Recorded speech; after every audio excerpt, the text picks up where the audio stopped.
안녕하세요. 지혜의 샘, 마음의 양식 채널입니다. 하나님의 귀한 말씀을 통해 우리의 삶이 더욱 풍성해지기를 소망하는 모든 분들을 환영합니다. 오늘 말씀을 듣기 전 잠시 시간을 내어 구독과 좋아요를 눌러주시면 하나님의 은혜로운 이야기가 더 많은 분들에게 전해지는 귀한 통로가 될 것입니다. 여러분의 작은 손길 위에 주님의 크신 축복이 가득하기를 기도합니다. 오늘은 사도 바울이 그의 영적인 아들이자 사랑하는 제자였던 디모데에게 보낸 마지막 편지, 그 애틋하고 간절한 권면 속으로 함께 들어가 보려 합니다. 자신의 인생 경주가 거의 끝나가고 있음을 직감한 노년의 사도 바울. 그는 이제 막 사역의 바통을 이어받을 젊은 디모데가 앞으로 마주할 세상의 거친 파도를 어떻게 헤쳐나가야 할지 그를 위해 노심초사하며 이 글을 써 내려갔습니다. 마치 경험 많은 의사가 환자에게 앞으로 겪게 될 고통을 미리 알려주며 마음의 준비를 시키는 것처럼, 혹은 베테랑 비행기 조종사가 승객들에게 곧 강한 난기류를 통과할 예정이니 좌석 벨트를 단단히 매주시기 바랍니다. 라고 안내하는 것처럼 말입니다. 조종사의 안내방송을 들으면 우리는 잠시 긴장하지만 동시에 그가 모든 상황을 통제하고 있다는 사실에 안도감을 느낍니다. 우리는 창밖의 흔들림이나 몸으로 느껴지는 감각에 의존하는 대신 조종사의 전문성과 계기판의 정확한 데이터를 신뢰하게 됩니다. 바울은 지금 디모데에게 바로 그와 같은 영적인 안내를 하고 있는 것입니다. 디모데야, 앞으로 내가 살아갈 세상 것엔 난기류와 같을 것이다. 그러니 너의 감정이나 주변 상황에 따라 흔들리지 말고 오직 변치 않는 진리의 말씀이라는 계기판에 의지하여 비행해야 한다. 그렇다면 바울이 경고한 그 어려운 때는 과연 어떤 모습일까요? 디모데후서 3장은 이렇게 시작합니다. 너는 이것을 알라 말세에 고통하는 때가 이르리니. 여기서 말세라는 단어는 단순히 세상의 끝을 의미하는 것이 아닙니다. 성경에서 말하는 말세는 예수님께서 이 땅에 처음 오신 순간부터 다시 오실 그날까지의 모든 시대를 아우르는 말입니다. 즉, 바울의 시대도 지금 우리가 살아가는 이 시대도 모두 말세에 속해 있는 것입니다. 그러므로 바울의 이 경고는 2000년 전 디모데에게만 해당되는 것이 아니라 오늘을 살아가는 우리 모두를 향한 생생한 메시지입니다. 그 고통하는 때의 특징은 다름 아닌 사람들에게서 나타납니다. 세상이 흉흉해지는 근본적인 원인은 바로 변질된 사람들의 마음이라는 것입니다. 사람들은 자기를 사랑하며, 돈을 사랑하며, 자랑하며, 교만하며, 비방하며, 부모를 거역하며, 감사하지 아니하며, 거룩하지 아니하며, 이 긴 목록의 가장 처음과 마지막을 주목해 보십시오. 목록은 자기를 사랑하며로 시작하여 하나님보다 쾌락을 더 사랑하며로 끝을 맺습니다. 이것이 모든 문제의 핵심입니다. 하나님이 계셔야 할 마음의 중심에 나 자신을 올려놓는 순간 모든 가치관이 뒤틀리기 시작하는 것입니다. 하나님은 우리를 당신의 영광을 위해 창조하셨습니다. 창조주를 경배하고 그분 안에서 참된 기쁨을 누리도록 지음받은 존재가 바로 우리 인간입니다. 그러나 타락한 인간은 창조주 대신 피조물인 자기 자신을 숭배하기 시작했습니다.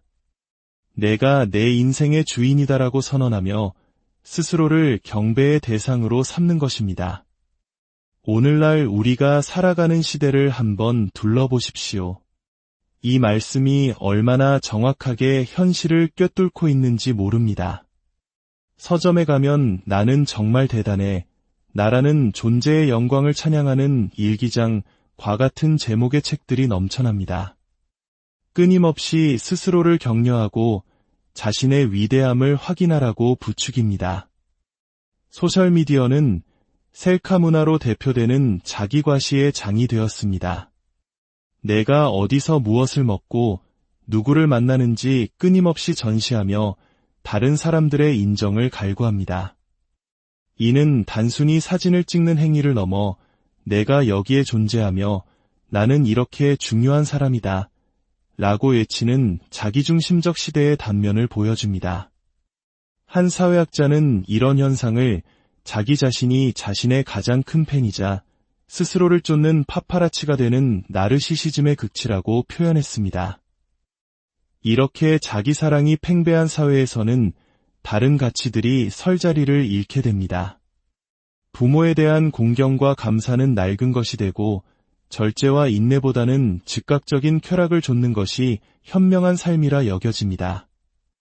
모든 것을 자기중심적으로 판단하기에 다른 사람에 대한 배려나 공동체 의식은 희미해져만 갑니다.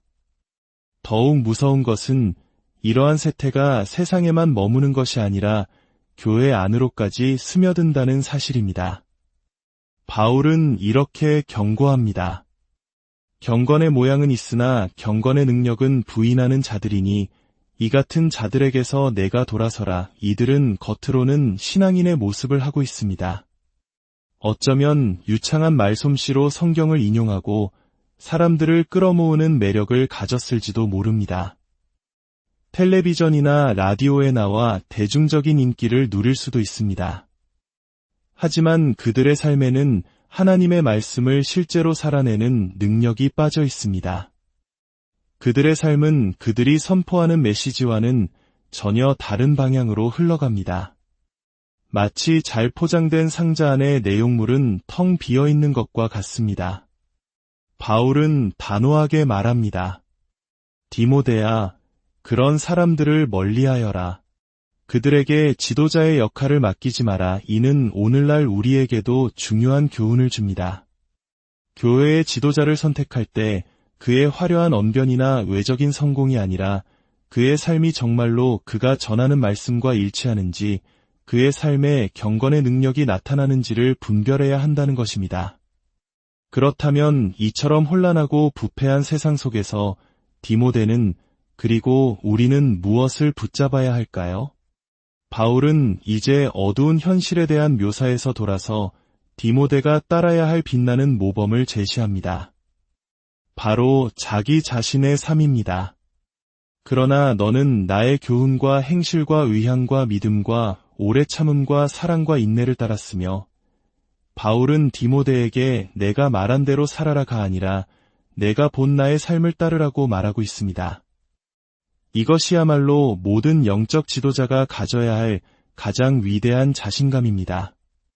그의 가르침과 삶이 분리되지 않았기 때문입니다. 디모데는 바울이 강단에서 설교하는 모습뿐만 아니라 그와 함께 차를 타고 이동할 때, 식사를 할 때, 그리고 가장 사적인 공간에 있을 때의 모습까지 모두 지켜보았습니다. 그의 삶은 투명한 유리창과 같아서 어디를 들여다보아도 숨겨진 영역이 없었습니다. 만약 오늘날의 언어로 표현한다면 내 핸드폰을 가져가서 하루 종일 보아도 좋다.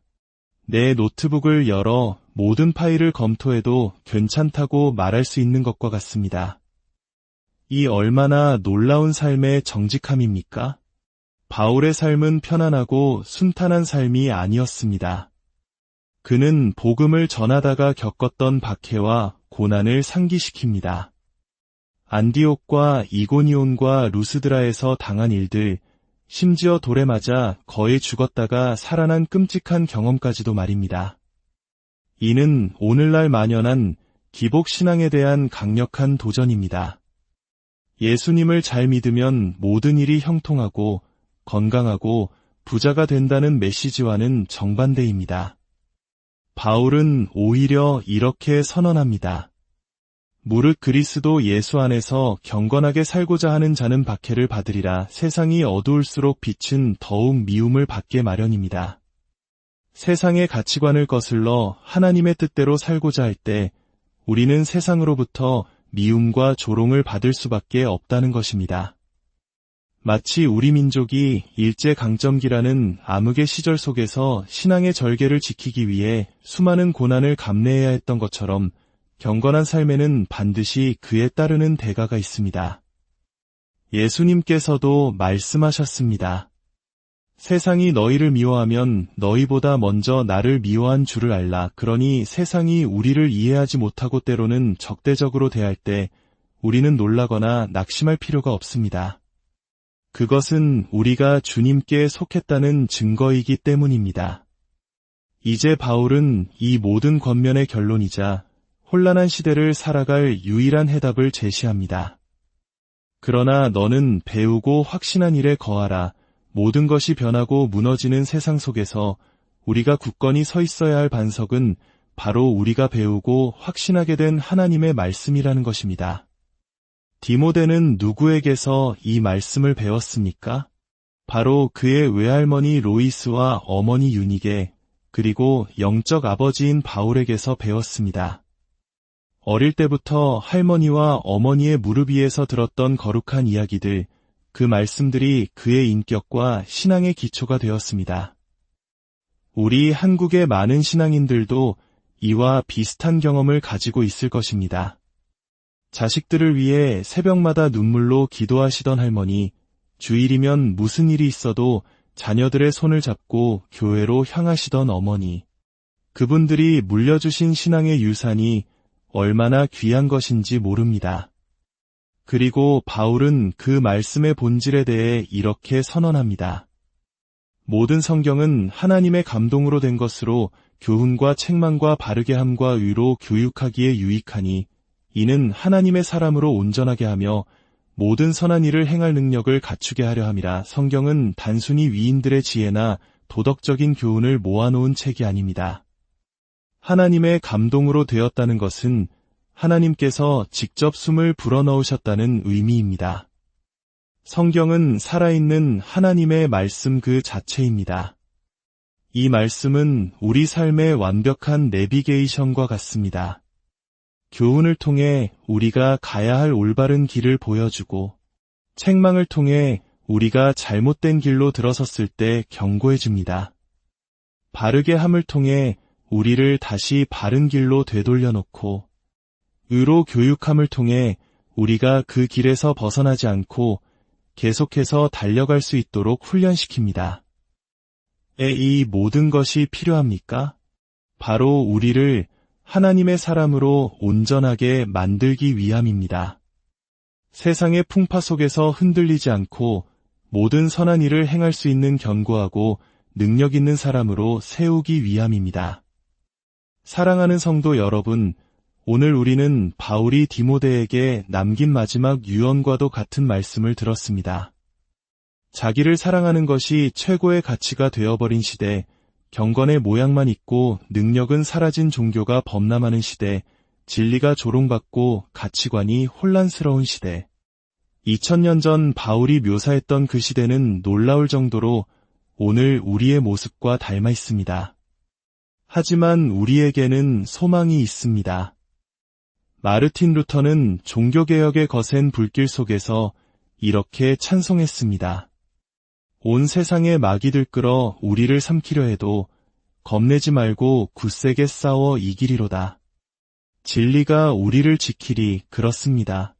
우리에게는 변치 않는 진리의 말씀, 살아있는 하나님의 말씀이 있습니다.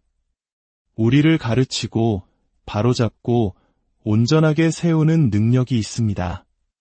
이제 말씀을 마무리하며 함께 기도하기를 원합니다. 거룩하신 하나님 아버지, 자기 사랑과 쾌락이 세상을 지배하는 이 혼란한 시대 속에서 저희를 불러 주님의 자녀 삼아주시니 감사합니다.